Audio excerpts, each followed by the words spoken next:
This will be my last video, for now at least.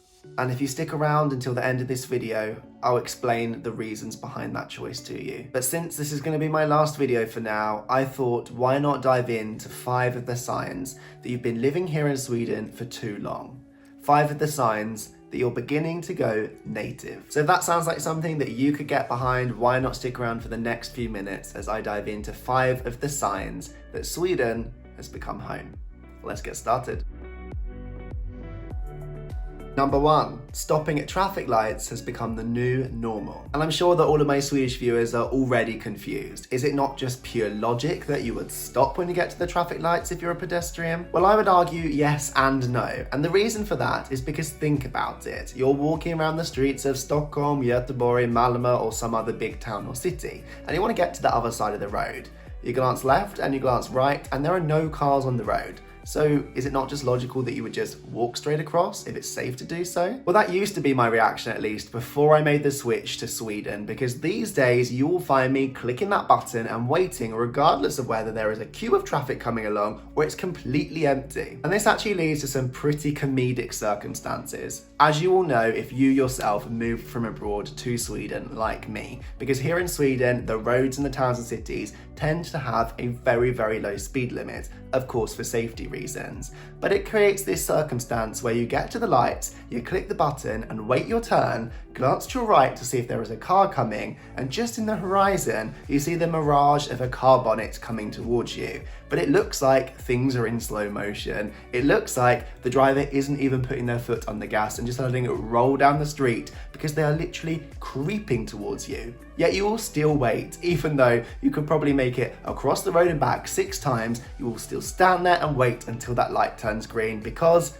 you're Swedish. And hey, this isn't a bad thing at all. I'm sure it just means that there are less car accidents here in Sweden, but it's one of those things that catches you off guard, especially when friends come to visit and they're like, come on, what are we waiting for? The second sign that you're becoming native and Sweden has become your home is when you use laundry night as an excuse not to go to social occasions. Yes, you guys, because where I'm from in the UK, it doesn't really matter whether you live in an apartment building or whether you live in a house, the chances are you have got your own washing machine. But that tends to not be the case here in Sweden. If you live in a villa, you probably do have your own washing facility. But the most of us that live in apartments in the towns and cities, we have to book times at a communal washing facility that is basically accessible to everybody that lives in the building. And you know what? It really isn't that weird, is it? Because it's not like we're using the washing machine every day, so it sounds like it shouldn't be a problem at all to share with countless other people. And it's not until it's time to find a slot. Yes, because getting a washing slot in a Swedish apartment building is like searching for gold dust in the desert. That's right, the laundry slot is a precious commodity here in the towns and cities of Sweden, and as a result, if you're not booking well in advance, perhaps 2 or 3 weeks in advance, it can be very hard to get your first or even your second preference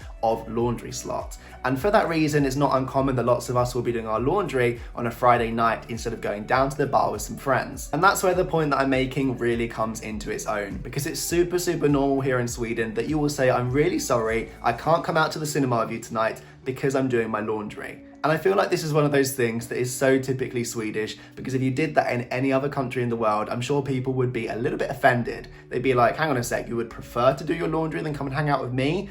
But if you're Swedish yourself or you've lived here for long enough, you will understand that this is the underline of the social code here in Sweden. They are not being rude, they just have no other choice. If they don't do it right now, they might have to go smelly for a month. And I guess this is why you could say that Sweden is a safe haven for all of the social recluses out there, because if you don't want to go out and hang out with people and you want an excuse not to need to do so, this is the perfect opportunity. Just say you are always doing your laundry, but make sure that you use very strong detergent, otherwise after a while people might start to doubt you. Now, before we dig further into the signs that you're becoming native and that Sweden has become your home, I said I would come back to the reasons for the fact that this will be my last video. And I will, that's coming at the end. But first, I feel like there's something much more important we need to talk about. Yes, because I'm sure you too have found yourself gripped by the dreadful and horrific events unfolding across Ukraine over the recent weeks. And I'm sure, like me, you are finding yourself a little bit helpless, wishing that you could do something to help the people that have been displaced by this conflict. Now, long-term viewers will know that I've never pursued a Patreon, and I've never asked you guys to pay to watch any of my content,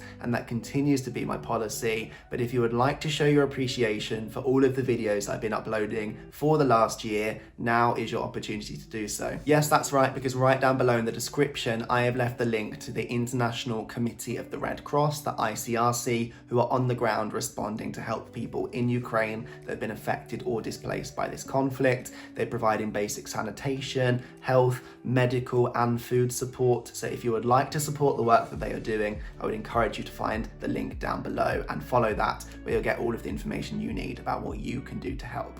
Thank you in advance. The third sign that you're becoming native here in Sweden is when you can't get your hands on enough Goudas and your coffee consumption has increased tenfold. Yes, that's right, you guys. You might have thought this is just some crazy stereotype, but I can confirm it's true. The Swedes do drink a huge amount of coffee, and you will find it very hard not to be affected by those habits once you're living and working here and have done so for a while. In fact, it's widely reported that the average Swede is drinking between 4 and 6 cups of coffee a day, and there's just so much coffee around that you just can't help yourself. I didn't even really drink coffee before I came to Sweden, but now I find myself reaching for a mug at least 3 times a day. And that's not to forget the Goudas, or the Swedish candy, that is very, very popular here in Sweden. You will find, as I've talked about before, on Saturdays, a mass exodus to the supermarkets to get their hands on as many gummy sweets, licorice and salty candies as possible. It's super, super popular here. They have a whole day of the week dedicated to it,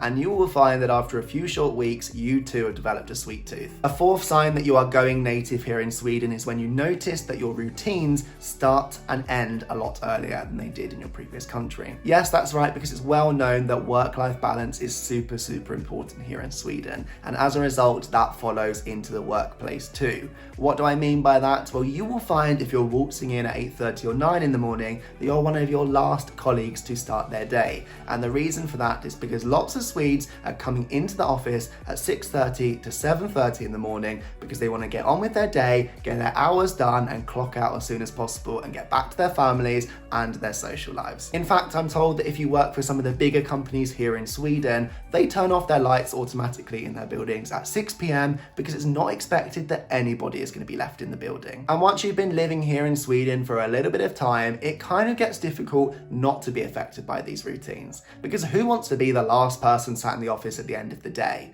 It makes much more sense to come in earlier, get those hours done and get home again. Because otherwise you end up feeling guilty, like everyone else has been there for 3 hours when you've just woken up. A side effect of this that I noticed after a little bit of time here in Sweden was the fact that I had so much spare time in the evenings that I just wasn't used to. And I'm an extreme example because I used to work in London and commute for my job about an hour to an hour and a half every day. So I suddenly had such a surplus of time that I didn't even know what to do with it. I couldn't even pack enough hobbies into the evening to fill those hours I had left. So I guess if you've started going into the office at 7:30 or 8 in the morning and finishing at 4 or 4:30 in the afternoon, that's just a sign that you're becoming native. And that leads me nicely on to the fifth and final thing on my list today, which is the fifth surefire sign that you're becoming native or that you've spent too long in Sweden. And that is when you look at someone completely appalled and confused when they say, they don't have Swish. Now, if you don't know what Swish is, which by the way is a sign that you definitely haven't been living in Sweden long enough,